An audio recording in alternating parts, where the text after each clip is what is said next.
Greetings and salutations, Internet. My name is Kindeth. With the recent Visions of N'Zoth announcement, along with the data mining on the public test realm, we know that the Shadowlands leak has largely been debunked. What separates a good leak from a bad leak is using highly likely and plausible scenarios from the information we already know to be true, but adding a small variance onto it. These leaks encourage us to use inductive reasoning to conclude what is likely to happen. We willingly let that logic fall into place and allow ourselves to be convinced. That's why the Shadowlands leak was a good leak. Now, I have been working on some theories for the last couple of weeks, and then Wowhead data mined the end cinematic of Battle with N'Zoth. It reinforced all of those theories, and today I'm going to give 10 reasons why Shadowlands will not be the next World of Warcraft expansion. Needless to say, this video will contain some story spoilers and a shit ton of speculation. If you're not interested in spoilers or speculation, number one, you're not a true Blizzard fan, and number two, you're no fun. Just turn off the video now. The rest of us will have some fun. Number one, the Shadowlands lacks variety. The same reason the developer cited as to why the Emerald Dream could not be its own expansion is also true for the Shadowlands. The Shadowlands lacks enough variety to be an entire expansion. In Chronicles 1, page 12, quote, "Like the Emerald Dream, the Shadowlands are tangentially linked to the world of Azeroth. Yet whereas the Emerald Dream represents life, the Shadowlands represent death," unquote. It is Azeroth's plane of death. Matter of fact, when you die in the game, you enter that plane. The Shadowlands already exists within the game. Another obstacle to the Shadowlands would be its color palette. No two zones look alike. They are very distinct. How exactly could the artists make every zone in the Shadowlands not feel full of darkness and shadow? It would feel rather drab and monotone. Now, this doesn't mean we won't enter or interact with the Shadowlands. It is just far more likely that we interact with it in the same way we have the Emerald Dream in the past. As a dungeon, a raid, or a single zone, not an entire expansion. Number two, who would be our enemy? We haven't built up enough towards a death-themed enemy. We know Sylvanas, fanboys rage if she became the big bad we had to kill. We know the Lich King, he's kind of morally gray at this point. We know he's kind of good, kind of bad. We know there's a bad dude named Mazala out there in the lore, but we've never met him, we've never seen him. Most of what we know is from Boam Samdi and some tablets in Zul'Farrak. We don't know what he wants or what he's about. We don't even know if he exists within the Shadowlands. We literally know nothing about any Shadowlands enemies out there at all. And we know very little about the Shadowlands itself. Every expansion since Mist of Pandaria has led us towards our new enemy in the patches leading up to it. Siege of Orgrimmar led into Warlords of Draenor. Fury of Hellfire led us into Legion. Shadows of Argus led us into Battle for Azeroth. If the last patch of BFA is Visions of N'Zoth and is Old God themed, deductive reasoning says that we are entering a Void-themed expansion. Nothing in Visions of N'Zoth feels like undead Shadowlands type material. So deductive reasoning says we're entering a Void-themed expansion. Remember, the Old Gods are spawns of the Void Lords. At some point, the story will have to expand on who and what they are and what their motives are. With the current story of Battle for Azeroth and N'Zoth, Blizzard has laid a far firmer foundation for a Void expansion than a Death expansion. In fact, it's most likely that a Void-themed expansion would lay the groundwork for a Death-themed expansion, as we need to use the tools and power of death and necromancy in order to overcome the Void. Number three, only the undead can defeat the Void. Illyria has been dropping hints at this for a while now, since the Three Sisters comic released near the end of Legion. The Void and the Shadow cannot corrupt the undead. The Void fears the dead. Illyria hints in the 8.2.5 war campaign that only Sylvanas and the dead can defeat the Void by saying, quote, "Sylvanas commands what may be the only army capable of defeating N'Zoth. For the sake of Azeroth, perhaps we should stand aside and let her," unquote. In data-mined broadcast text for 8.3, Illyria says, quote, "The Whispers did not end with his defeat," him being N'Zoth. In fact, New voices have joined the chorus, unquote. Neither use the word death. In fact, I think it is also likely that if there's a future expansion, we would need to ally with the Lich King as a faction against the Void as well as Sylvanas on our side. We can infer a death expansion is likely to come out of this. Just not right now, but further into the future.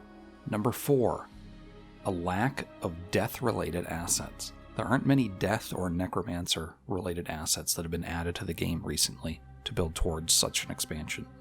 The only assets added during Battle for Azeroth are, I want to say, the spells for the necromancers during island expeditions, recently data mined new Death Knight swords, and the portal to the Frozen Throne and Ice Crown. We've recently seen in the data mining involvement of the Lich King, the Ebon Blade, and allied race skins for Death Knights.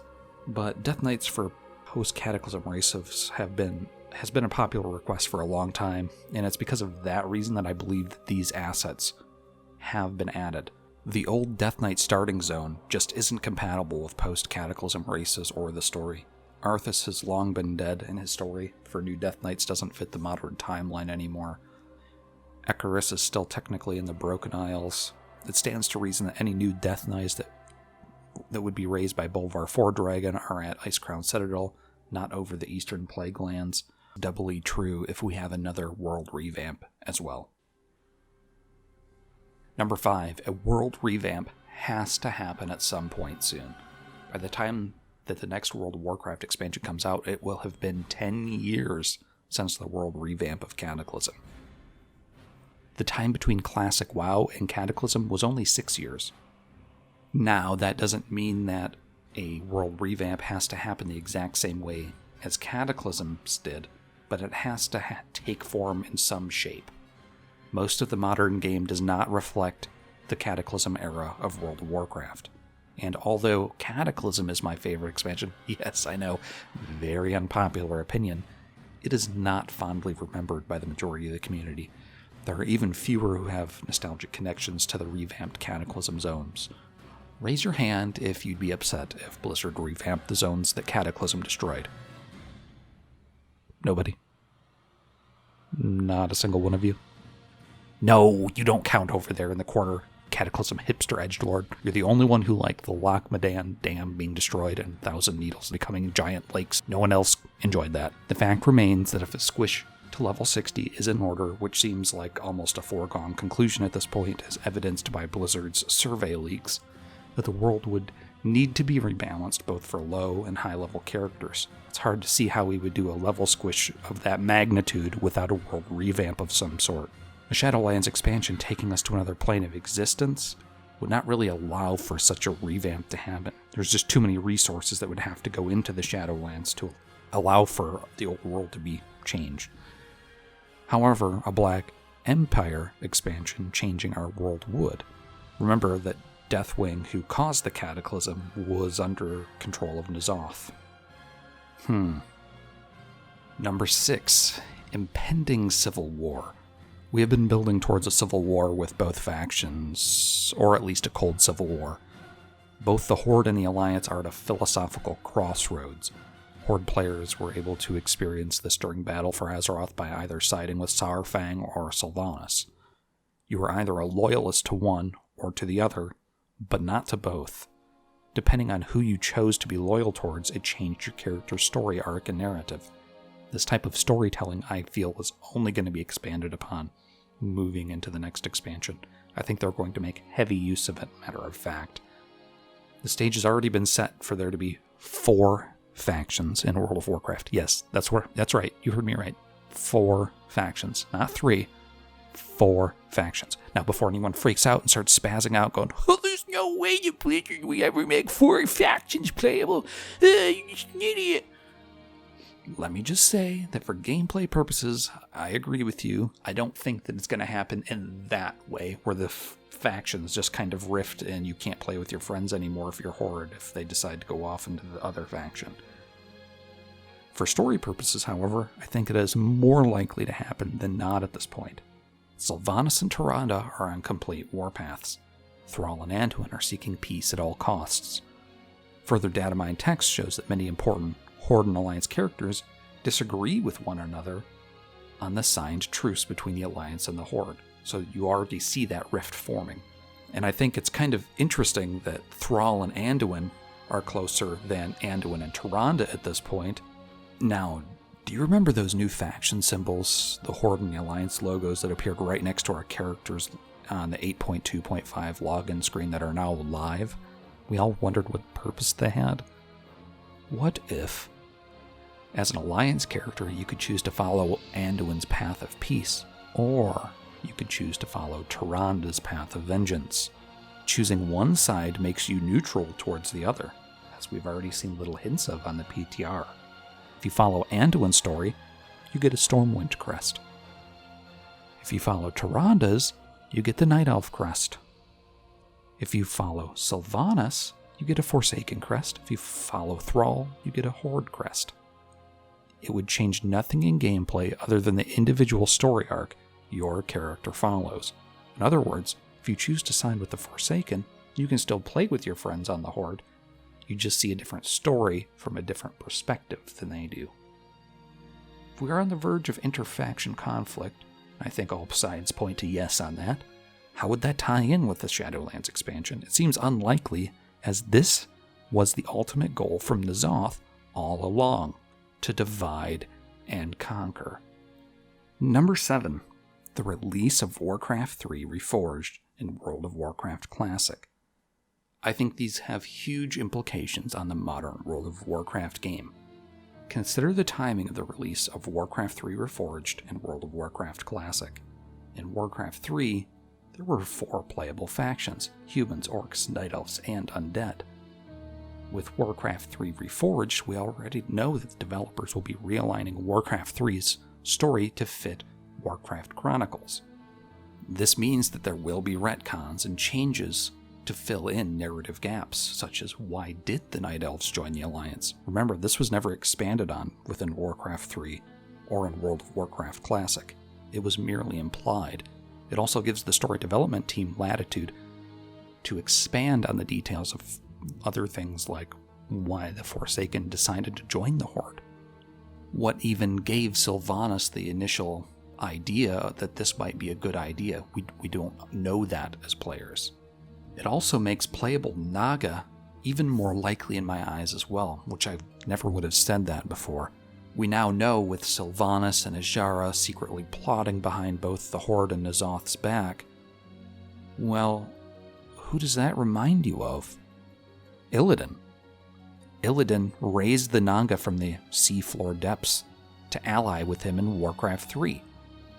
The reason for not adding Naga in the past was that there was no way to show their pants and boots in the game, and how would that work out? But now we have Mechagnomes coming into the game, and you'll note that they don't wear pants or boots either.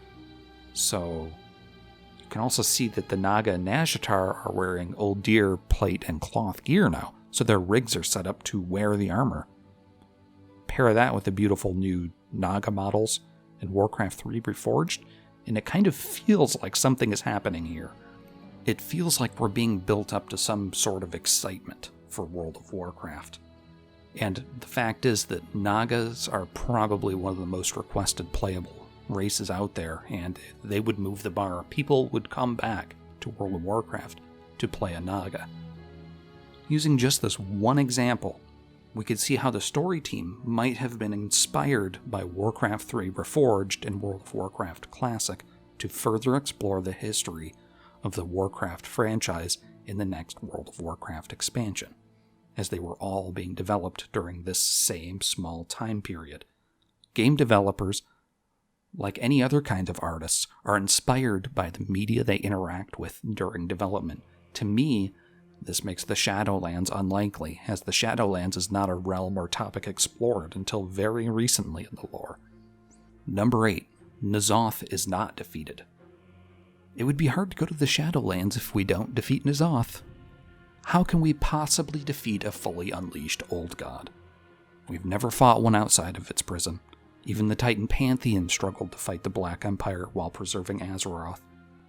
The old gods, as it was found, could not be outright destroyed without killing Azeroth. The planet was too deeply infected. And who's to say that Azeroth herself is not infected at this point? maybe she will fight against us. Everything that has happened to this point has been as N'Zoth planned. He has masterminded everything since Cataclysm, the fall of Deathwing, the corruption of the Black Dragonflight, twisting Azshara and her Night Elf followers into Naga to be an extension of his power. He corrupted parts of the Emerald Dream into the Emerald Nightmare. He left little seedlings there for us to see. Don't forget that little Void Flower in the middle of the Emerald Dream. He's also corrupted us, the champions of Azeroth. Now, how is that possible? Remember, we're all manifestations of the old gods in the first place, due to the curse of flesh. Well, at least a lot of the Titan-created creatures, like humans and gnomes and dwarves. In kind of a way, Yogg-Saron created all of us and changed us from being mechanical creatures into living ones. Remember that Gift of N'Zoth buff? Well, the Datamined fight cinematic for N'Zoth shows Mother factually stating, quote, "Warning, hero unit corruption levels approaching 100%, unquote, right before N'Zoth takes complete control of us. Azshara tells us earlier in the raid that to kill N'Zoth, the only way is that we must use Naifu, otherwise known as Xalatath, the Blade of the Black Empire, to destroy him. Spoiler alert, we don't listen to her. We don't trust her. And instead, Magni commands Mother to use the Forge of Origination and unleash its laser on N'Zoth. There's a little problem with that, though, is that the old god minions of N'Zoth were tampering with this particular forge in Uldum and had corrupted it before we were there. So did we actually cleanse it? And keep in mind, an Azerite laser and Azerite both have the power of destruction as well as the power of healing and general empowerment. Who's to say that this is not exactly what N'Zoth wanted? For us to empower him with the blood of a Titan, effectively changing him from being the weakest old god, having to use his cunning to subdue others, into making him the most potent old god, and giving him the power to raise the other old gods. He has patiently waited for 1,000 years to emerge at the right time. He even had the foresight to use the Heart of Azeroth necklace against us in the Eternal Palace to help break him free from his prison. Who's to say he won't do the same again? Remember Il'gynoth's quote, "The King of Diamonds has been made a pawn." Perhaps it's this moment where Magni commands Mother to use the Forge of Origination to unleash its laser. Number 9. All eyes shall be opened. Some of you might remember this quote from N'Zoth. He's stated it many times. The only way to really interpret this is that clearly N'Zoth has plans to resurrect the Black Empire. That means resurrecting the other fallen old gods. Even if N'Zoth is laser beamed into ash or sequestered into Naifu, who's to say he isn't successful in raising Cthulhu, Yogg-Saron, or even Ysarj? Note the zones in 8.3 where his assaults take place, and Uldum, which is right next door to Ahn'Qiraj, in the Vale of Eternal Blossoms, literally where the Heart of Ysarj is. And some of these data-mined assets relating to Icecrown Citadel, well, guess where that's right next to? Yogg-Saron's prison in Ulduar. All of these locations are adjacent to an old god prison. Remember, we've only destroyed their avatars in their prisons, their manifestations, not they themselves. In Ahn'Qiraj, the Old Kingdom, in Wrath of the Lich King, Harold Village says, with his dying breath, quote, "They do not die, they do not live, they are outside the cycle," end quote. The cycle being life and death. You cannot kill that which does not live.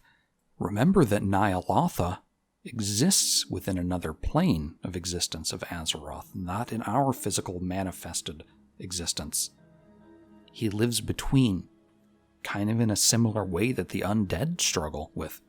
So, if we have to go into a place that is not part of our plane, we might need the undead to fight the void here. We need the undead to save the living. Kalia Menethil is killed and resurrected as a light-bound undead. Kind of interesting timing there, wouldn't you say? Number 10. World of Warcraft. Rise of the Black Empire. Or World of Warcraft Oblivion. 2 possible titles. It is more likely from all of the available evidence than a death-themed expansion is at this point. This is an expansion that has to be a surefire slam dunk for Blizzard. An Old God-themed expansion would be that. A death-themed expansion just has too many unknowns to get people juiced up, too many variables. It's just not going to move the meter in the same way that an Old Gods expansion would. The Old Gods would bring back players. They would resubscribe to fight the Black Empire. Would people really resubscribe to fight somebody they don't know anything about or haven't heard of? I don't think that's likely. And you just have to ask yourself, who wouldn't like a Black Empire expansion? Well, I know where the hentai boys and girls stand on that, but the rest of us, I think, would be pretty excited for a Black Empire expansion. People that love the World of Warcraft lore, love the Old Gods, and they love the concept of a Black Empire expansion. A death-themed expansion, though? What would it be? A Lich King 2.0? Does anybody... 2.0s just aren't exciting in general. But does anybody really want something like that? Blizzard has simply spent too many resources building towards a Black Empire expansion. Just have it end here with a MacGuffin-type ending against N'Zoth. It's something we've been building towards since the Encourage patch when we met Cthulhu. To have N'Zoth simply die to a laser beam the same way Deathwing died to the Dragon Soul. Ugh. It feels cheap, lazy, uninspired. I don't believe anyone would be satisfied with that. The developers or the players. It's possible Blizzard would do it if they're just trying to end the expansion quickly, but I mean, they kind of did that with Kil'jaeden and Legion, but it's unlikely. Blizzard has flirted with us losing only once before, and that was at the launch of Legion on the Broken Shore. Maybe it's time to explore new territory. We need to lose at the end of one. Kind of like Avengers Infinity War. Again, game developers are inspired by the media they interact with during game development. Who knows, after all? Well, other than some select Blizzard employees, I'm just a crazy man with crazy ideas. What do all of you think? Am I going to get bashed in the comments? Am I completely batshit insane? Or does my line of logic make sense to you? Do you think the whole Shadowlands idea is just completely overblown, that people are just kind of building on speculation, building on other speculation? Leave your comments below respectfully. If I am right, however, please make sure to light up Bellular on Nobble's Twitter. Rub the salt in those wounds. This is just speculation after all, but who doesn't love some hot, sexy speculation the week of BlizzCon, which I will be at for the first time ever this year. So if you're going to BlizzCon and want to nerd out on lore with me, hit me up on Twitter. I've been Kind Death, and have a great BlizzCon, everyone.